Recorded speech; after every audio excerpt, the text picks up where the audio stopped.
rescue operations have continued in earnest here at Shaft 11 in Stilfontein. We saw the first batch of volunteers make their way after signing their indemnity forms there, and we've been seeing quite a number or a handful of those stayed behind also make their way here to ensure that they are also, contributing to this effort to make sure that those who remain stranded underground are assisted and, somewhat brought to the surface. They've explained to us the complexity of the roping system that they utilize to actually start off with sending a message in the form of a letter down the shaft, to ask and request if there's anybody who has the strength to be brought up, and then that message then will be replied to by another letter which will alert those above surface that, okay, we are ready, we can allow for one of ours to resurface. Once that is done with, extreme effort, then that person would then be brought to the surface, evaluated by the medical personnel here as well as the police, be processed therefore, and then that entire process actually makes it very, very tedious and long for them to ensure that they remove these people in their numbers. But we've seen quite a number of stakeholders make their way to this area, talking about, the humanitarian situation here, as well as talking about the impacts of such mine abandonment and illegality on mining communities that reside in mining areas. We're going to be talking to one of these organizations, Makua, Communities United in Action. Tell us, as Mining Communities United in Action, what brings you here? You've been at the forefront of spearheading the reality of mining communities in South Africa and the fact that these mining communities are often at the back foot of development and find themselves as victims of criminality due to such eventualities. Thank you. What is important is that South Africa is facing very much a high unemployment rate.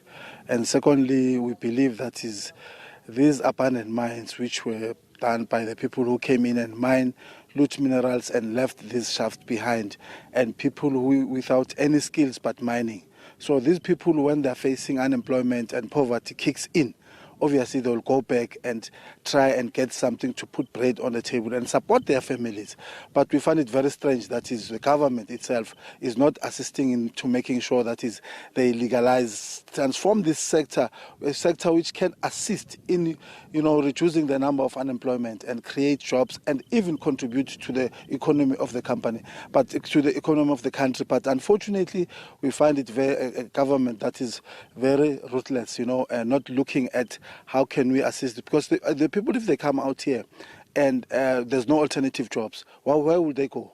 How can we not come and negotiate with these people and see how we transform this sector and make sure it's safe, it's legalized, and we can work with those people? But unfortunately, that doesn't happen. So what brings us here mostly is the government, they decided to stop the food, and for the people who are down there. And what you are saying is that we should preserve life. We should be human. We should give those people life, because even criminals in jail, they get 3 meals. What is different with these people that are here? Because these people are down there trying to get to put bread on the table. And what is worse, it's not only these people that are so-called illegal mining. You will go to the commercial mines, the big mines. Those white elites are mining without licenses, but because that activity is undertaken by those elites, nothing happens, because those taxes that comes out there go to the very same parliamentarian shareholders and enjoy big houses, cars, and so on. That's why those people are not being touched. But the victims, the young black people who are trying to make a living, they're taken seriously. But how cannot they hold accountable to those who left the shaft open and not do nothing about it? And holding mining companies accountable also speaks to the fact that many of these illegal operations happen just in the backyard of legitimate mining operations. And many questions arise that how do they continue with such illicitness, and where do these people who receive or take minerals from underground sell them? Where's the market? Exactly. You see, these guys are used by the very same government and these elites, because now they are getting these minerals very cheap from these people. That's why they want to keep them illegal, because even the law that we are trying to force amendment to it so that people can get licenses, it's not allowing them to be able to get permits. And when we are so-called illegal and selling these minerals, you will sell it at a very low price, because if you want to, you cannot go to the real market. And now they are making more money, because some of these minerals will go to the commercial mines, and now they get it and they sell it at a very expensive price. So those people are being used by the very same elites to get these mines, to get these minerals very, very cheap. And what we are pushing is that the MPRDA law must be amended to make sure these people can get permits and licenses and be able to sell these things in a right way and be able to live better life. Over and above the complexities of our mining industry and the illegality in it, we also have to realize that many of the mines operate in rural areas. Many of these community members are solely also dependent on the natural environment for their livestock. The lack of rehabilitation of this site really cripples the rural economy of such areas.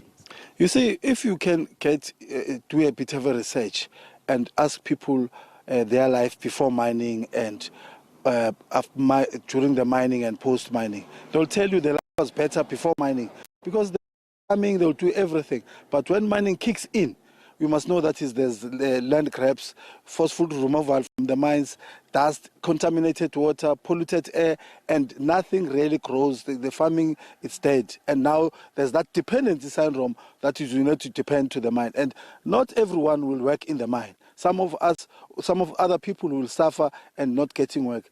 What is worse is that the mine, before it closes down, it should have kind of a contingency plan that is skill the people.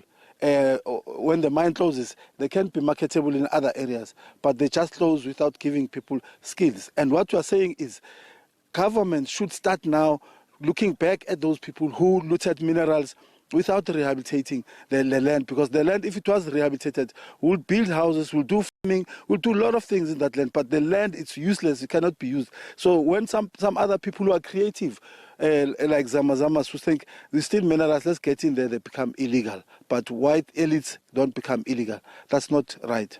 Now, this is a bitter cycle, because we are seeing this. Stilfontein, a former gold mining hub, together with Orkney, the mining companies, they are slowly falling. It speaks to the lifespan of all other mines. Mining will not continue operating forever. What will then be the destiny and future of these mining communities?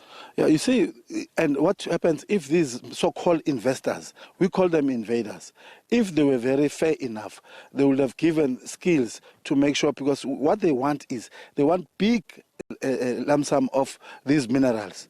But when it becomes deeper and very expensive to mine, then they just abandon it. So if we can have skills, and the government itself should play a role in making sure that we get those licenses, and we can still continue to avoid these towns to be ghost towns and do our mining ourselves and invest locally. Leave this thing of foreign investment, because it's just looting and taking minerals away, and nothing comes to the people and even gives. We have a lot of youth that are getting to drugs because they're idling. Nothing is happening. So-called investors, but what do they do for the people? So we believe that is local investment. It's very important so that people can be able to sustain themselves through these minerals that we have. This is our minerals. This is South Africa. They say South Africa is rich, but who benefits? Absolutely. A very disappointing tale.